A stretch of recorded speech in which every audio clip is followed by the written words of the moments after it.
Bwana Yesu asifiwe. Ndugu zangu, napenda kuendelea na lile neno la Kutoka Mwanzo 1-4. Nuru ya Mungu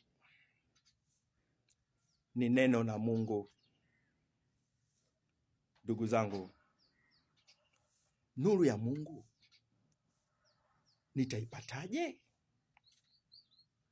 Nuru ya Mungu unaipata unapolisoma neno la Mungu na kulisikiliza, kwa sababu Mungu akasema na iwe nuru. Nini maana yake?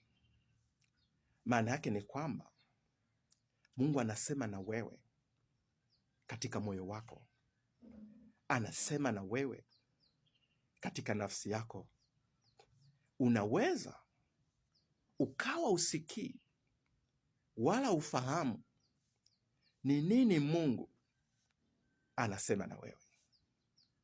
Ndugu zangu, tunaambiwa Roho Mtakatifu akatulia juu ya uso wa maji. Mungu akasema.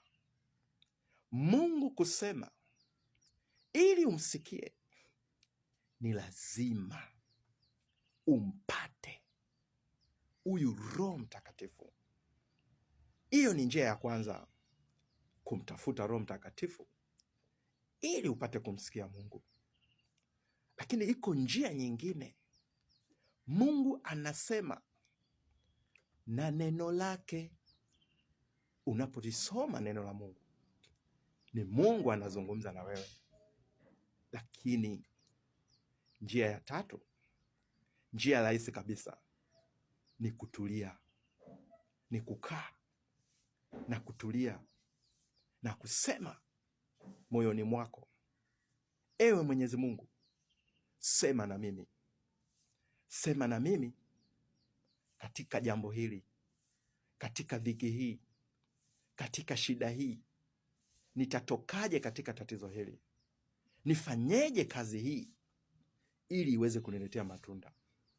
Unanena na Mungu kwa kutulia, kwa kufahamu ndani ya moyo wako. Unanena na Mungu kwa njia ya maombi.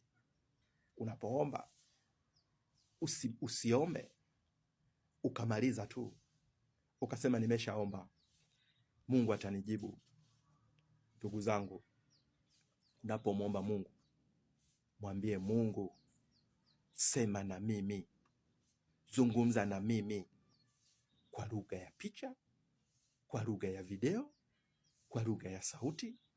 Sema nikusikie katika jambo hili, katika tatizo langu hili.